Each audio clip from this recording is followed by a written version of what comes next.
Wir haben 8:10 Uhr. Ziemlich noch früh diesmal, wenn ich am Fluss bin. Und Aui geht's. Ja, schon fast vor dem Nebel des Grauens. Da taucht dann das Schiff aus dem Nichts auf.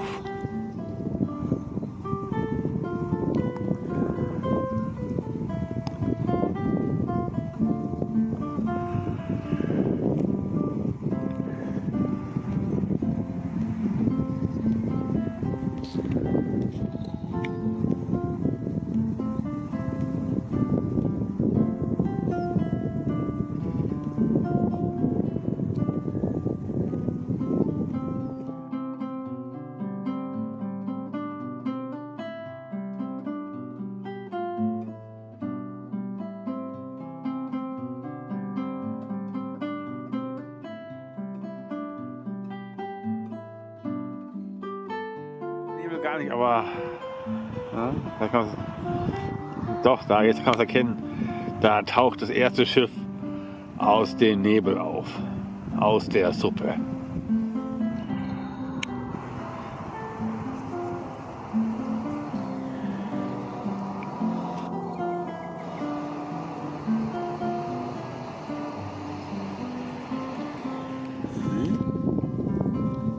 Kommt mir ein Paddler entgegen. Ja, man kann es im Nebel erkennen. Ich habe einen alten Mainhasen getroffen. Ja, auch bestätigt, er hat dieses Jahr gerade mal 5 Turmpaddler getroffen und der ist ja eigentlich jeden Tag unterwegs. Der einzige Enttäuschung ist es echt, was das anbelangt, sehr wenig los. Und ich habe jetzt die Grenze überschritten zwischen den Kalksteinfelsen und jetzt hat es Kalksandstein oder irgendwas anderes. Auf jeden Fall hat es jetzt, wenn man es sehen würde, rote Felsen. Aber diese roten Felsen sind alle bewaldet, die sieht man nicht.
Schauen wir mal, ob es auch noch einen Cappuccino gibt.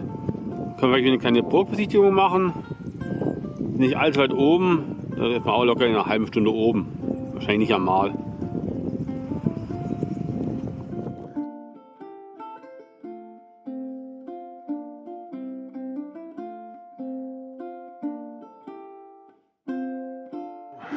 Hurra! Ich habe den Weg zur Burg gefunden. Oh, ich bin da. Das ist das Eingangstor zur Burg.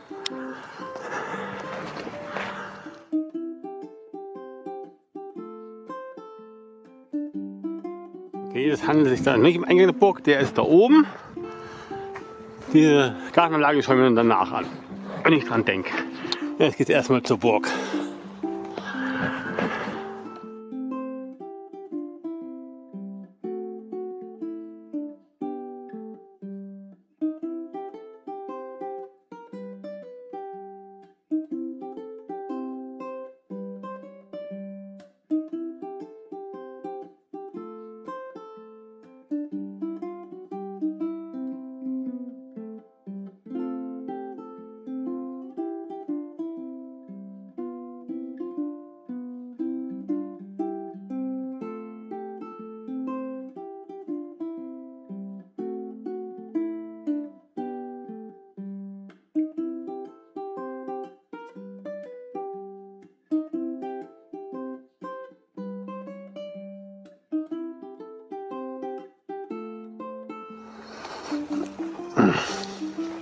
Schauen wir mal.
Naja, wahrscheinlich ohne Sicherungen würden Leute wahrscheinlich runterfallen wie bei der Valhalla. Ja, damit kann man natürlich in Deutschland nicht rechnen, dass da keine Geländer da sind. Dann kann man ja einfach runterfallen. Das ist natürlich wirklich bodenlos, aber echt schade. Eigentlich soll beim Haus unten klingeln. Ich will da rein.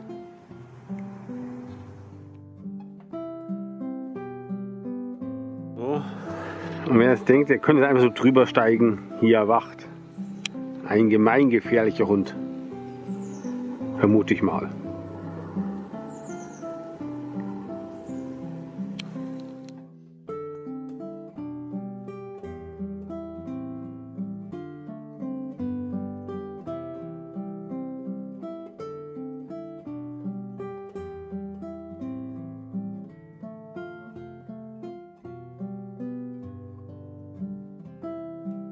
Jemand ganz elegant seinen Schrott entsorgt, nehmen wir an, als Kunstwerk.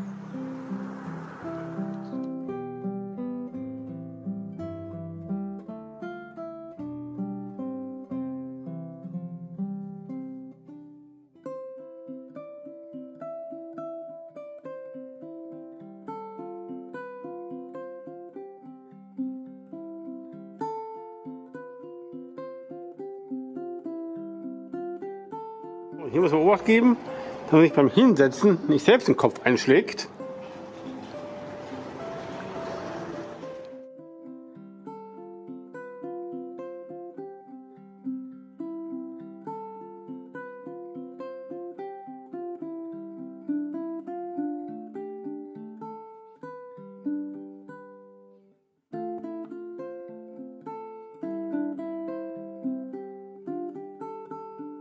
Bisschen hier, das ist die Fränkische Saale. Ich weiß, sollte auch ein schöner Paddelfluss sein. Aber den hebe ich mir für ein anderen Mal auf. Die historische Brücke. Schauen wir mal auf der anderen Seite, wenn die Sonne da nicht so reingleist, einigermaßen erwischen.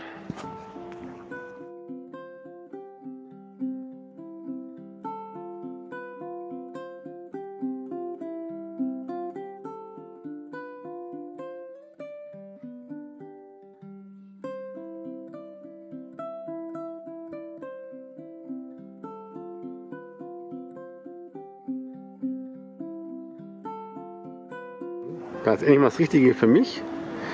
Das Familienstück. Das würde mal so annähernd für mich reichen.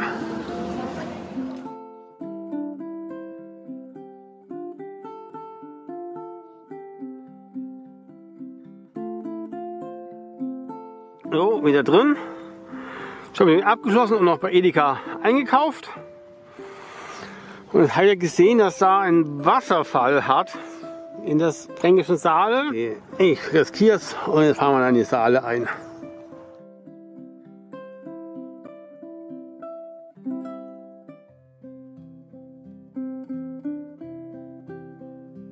Hier hast du einen spektakulären Wasserfall von der Saale, der bei Google Maps als Sehenswürdigkeit eingestuft worden ist. Ja, ist schon gewaltig, Das Wasser tobt und rauscht, es spritzt, es schäumt. Da geht's voll ab, sage ich euch. Ja, okay, vielleicht, wenn die Saale eine Springflut hat, der Main Niedrigwasser, dann, ja, aber natürlich, wenn man ganz nah ranzubt, also ist schon spektakulär. Ein Wahnsinn. Okay, weiter geht's. Faul wäre, könnte man hier umsetzen und so eine Rundfahrt machen. Bin ich auf dem Rückweg. Am Hinweg habe ich nichts gemacht. Man hat doch etwas gegen die Strömung ankämpfen müssen. Auf dem Rheinradweg, Main-Radweg geht gut was ab. So ähnlich wie auf dem Donauradweg.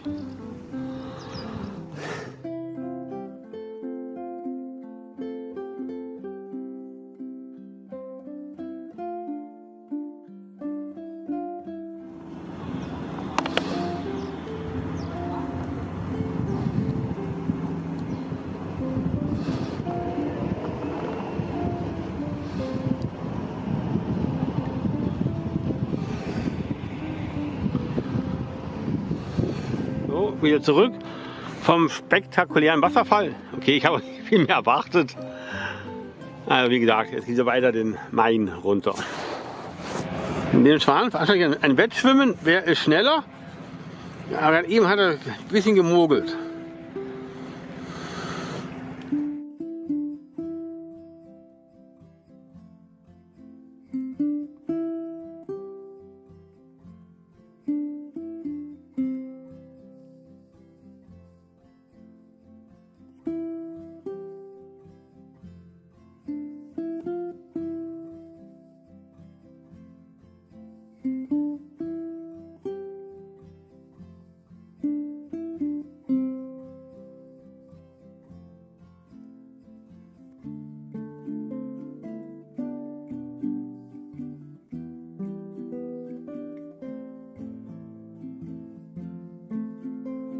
Ja, und hier sehen wir schön die übliche Begleiterscheinung, die Güterzüge.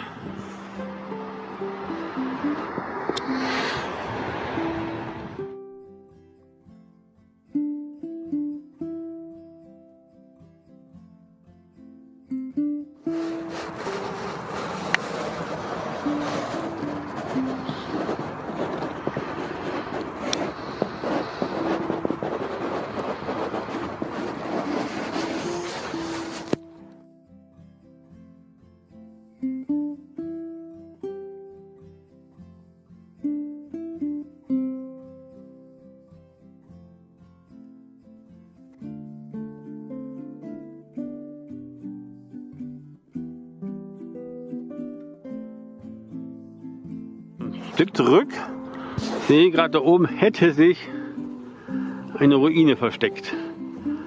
Ah ja, gut weit oben gewesen.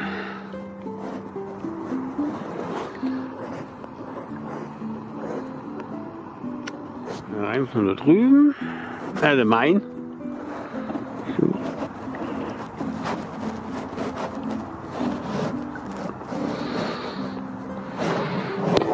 Zieht sich dann darüber um die nächste Kurve.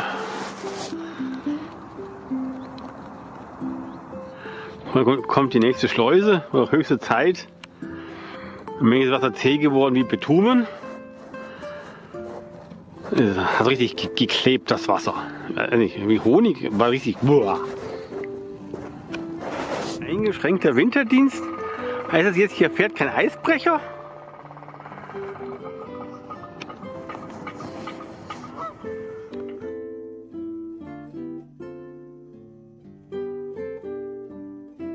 So, wir schauen, dass ich hier wegkomme.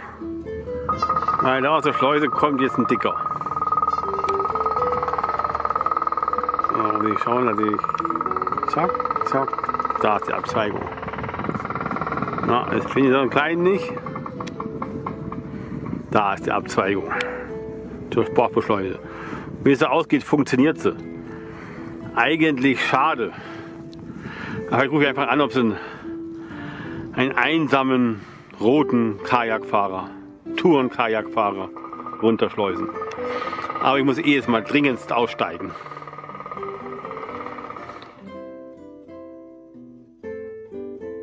Kochte Frechheit, machen die Ausstiege hier einfach zu. Aber immerhin ist die Schleuse hier im Oberwasser. Ganz da vorne hat es noch eine einsame Treppe.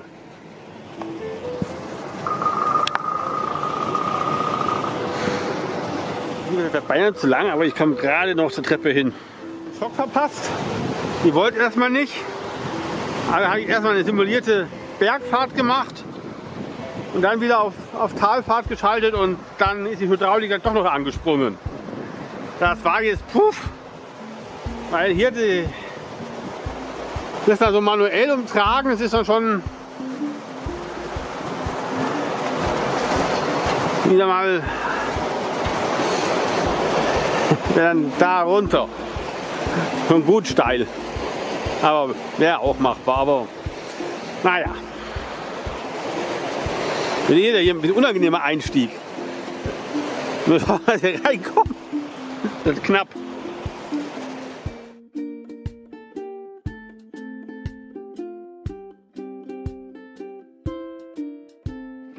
Wenn es da nicht geht, habe ich vorhin gar nicht gesehen.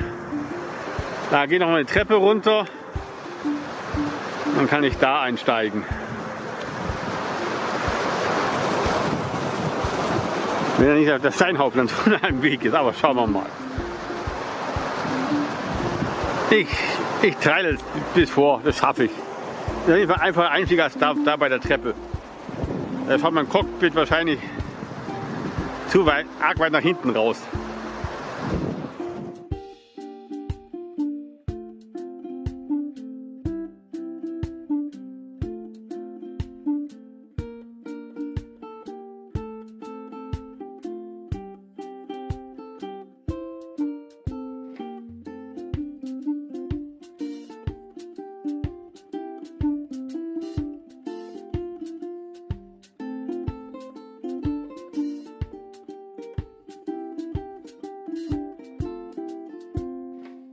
So, wieder drin im Boot und weiter geht's.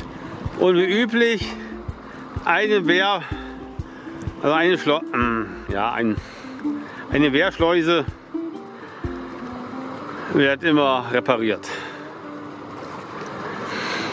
Der eine Kajakfahrer, den ich vorhin mal getroffen habe, vor ein paar Jahren hat er nicht mal eine bös versagt. Die haben sie runtergelassen oder ein bisschen hochgehoben und dann ging sie nicht mehr zu. Das war wohl ein Schockerlebnis. Jetzt werden die ganzen Wehranlagen ertüchtigt, dass es nicht nochmal passiert. Dass es sich nicht mehr fließen lässt.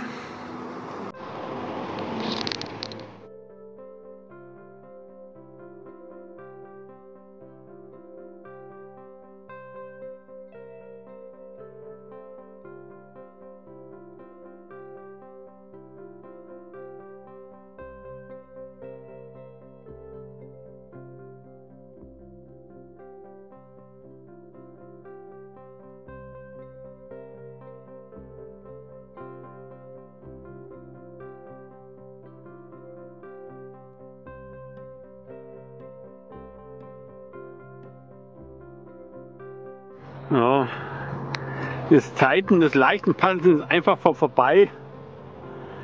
Eigentlich direkt hinterm Wehr noch und der Main steht. Ja, aber immerhin habe ich wieder am Rhein bei den Staustufen nur noch einen Gegenwind. Meistens eigentlich gar keinen Wind.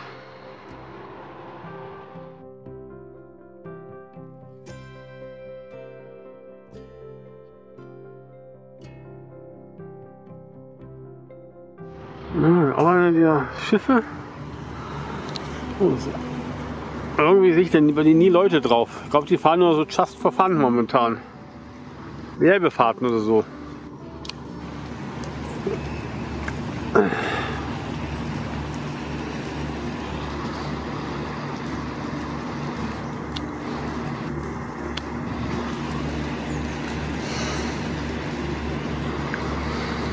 Der Verführung pur. Ein Eiswagen.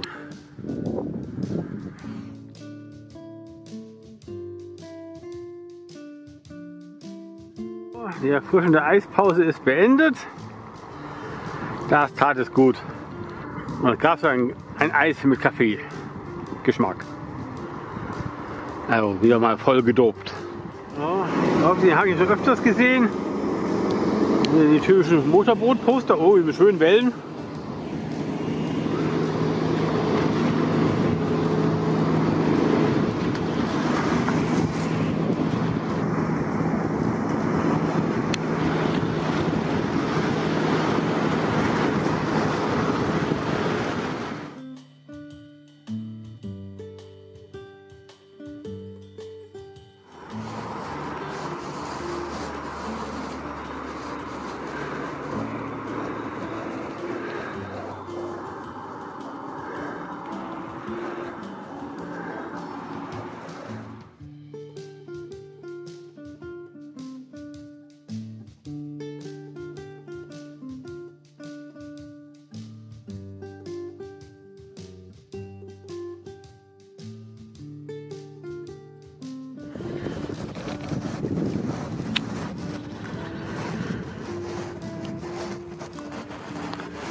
Da kommt eine Seewölfe entgegen. Da schau her.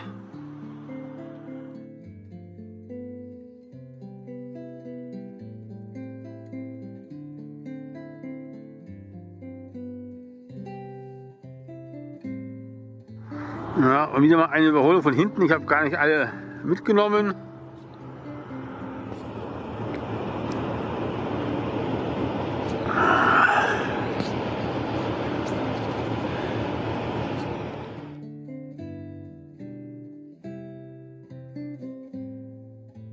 Oh, das war ein ganz freundlicher Kapitän. Der hat wegen mir verlangsamt. Sauber, sage ich. Danke, Erik Walter.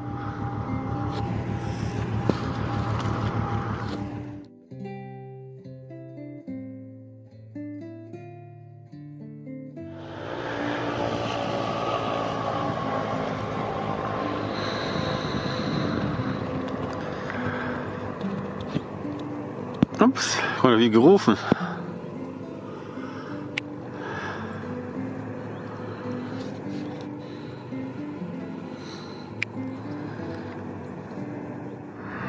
Diese Schleuse kann echt mal weit sein, wenn da zwei kommen, hintereinander, knapp. Aber ein gutes Zeichen.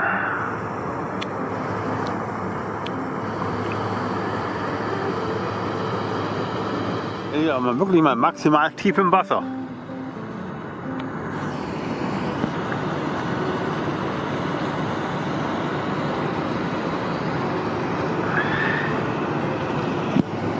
Das ist eine sehr schöne Übernachtungsstelle. Aber nee. Die Schleuse nehmen wir noch.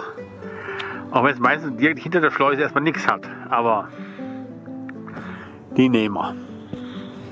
Bootschleuse scheint auch zu funktionieren. Also spricht nichts dagegen, dass wir die jetzt noch schnell nehmen.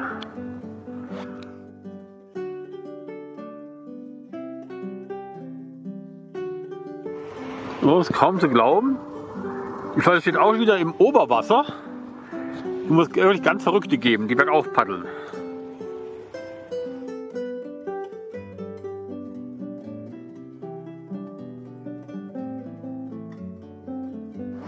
Die Bock kann ich mir morgen früh dann nicht anschauen, aber ich nehme an, wenn ich da um 8 Uhr loskommen sollte, die werden erst um 9 oder 10 Uhr aufmachen. Wird eh keinen Sinn haben. Ich hoffe nur, ich finde noch irgendwas zum Übernachten. Das könnte jetzt etwas eng werden. Aber schauen wir mal. Die Schleuse wollte ich dann doch noch nehmen.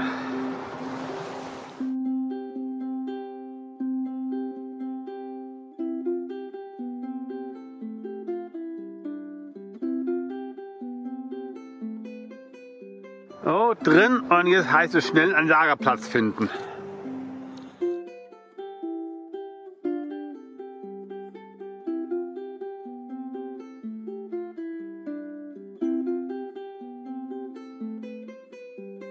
So, dann haben wir gleich hinterm Wehr ein schönes Plätzchen gefunden.